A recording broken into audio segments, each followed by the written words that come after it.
The weight you carry is not the weight of the world. It is the weight of your attachments to it. The white-knuckled grip on what must be, the desperate clutch on what once was, the frantic reach for what might never come. This tension is the source of your exhaustion, your anxiety, your quiet suffering. There is an alternative to this struggle. It is not surrender. It is not indifference. It is the conscious, skillful, and profoundly liberating practice of release. This is the Stoic art of letting go.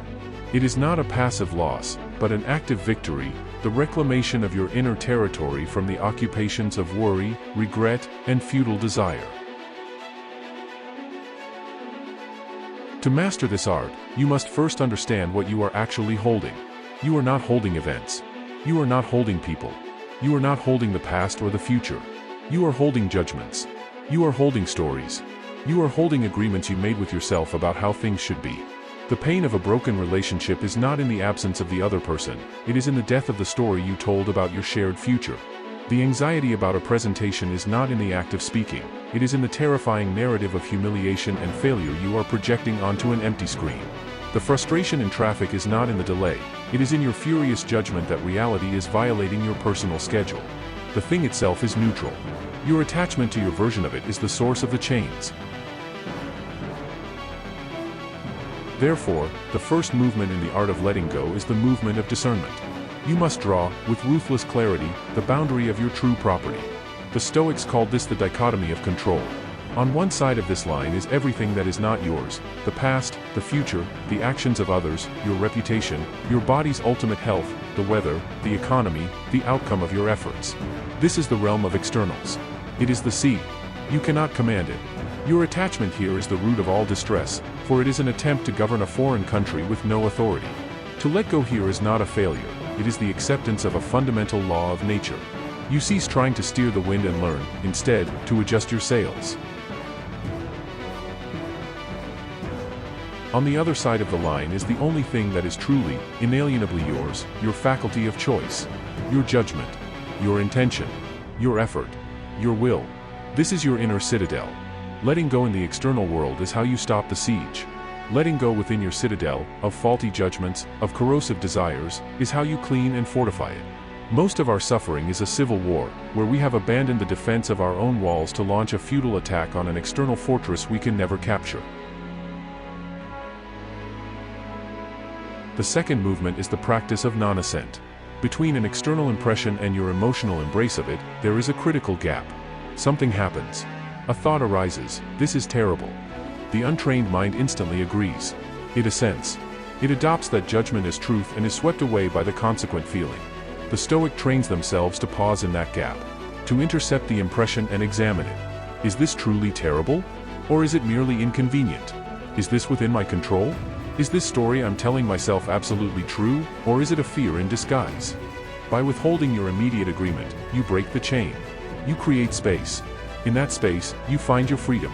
You let go of the automatic, thoughtless reaction and choose a response. You release the catastrophic narrative and grasp the simpler, cleaner fact.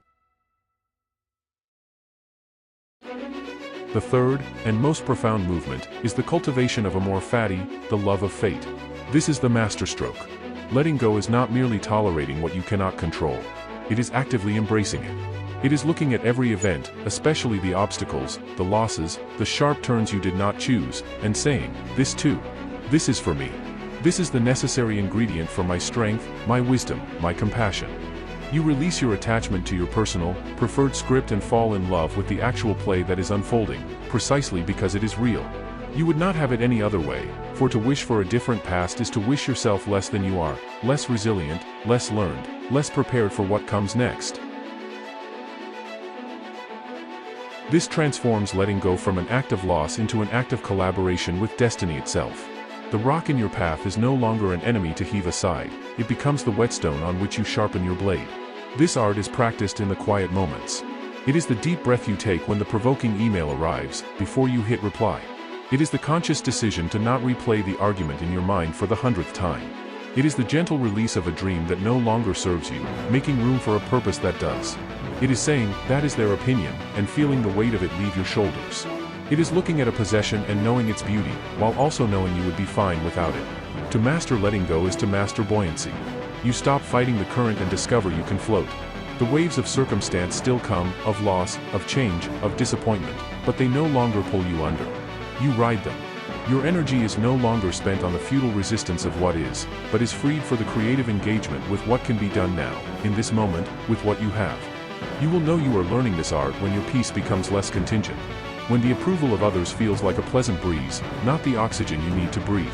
When a change of plans feels like an adventure, not a personal affront. When a memory arises and you can observe its beauty or its pain without being compelled to live inside it again. This is the ultimate freedom. It is not freedom from experience, but freedom within it. You will feel more, not less. You will engage more fully, not with detachment, but with clarity. You will care deeply, but your heart will not be a hostage to outcomes. You will hold things and people with gratitude, not with desperation. You will participate in the world with open hands, not with clenched fists. Begin today. Identify one small attachment, a worry about tomorrow, a lingering resentment from yesterday, a desire for a specific outcome. See it for what it is, a judgment, a story, an attempt to control the uncontrollable. Draw the line. Withhold your blind assent to its narrative. Then, practice a radical acceptance. Even this worry, this resentment, this uncertain outcome, is part of the material given to you for your growth. And then, gently, open your hand. The art of letting go is the art of coming home to the only place you ever truly owned, the present moment, and the unshakable self that resides within it, forever free to choose its stance amid the beautiful, changing storm of the world.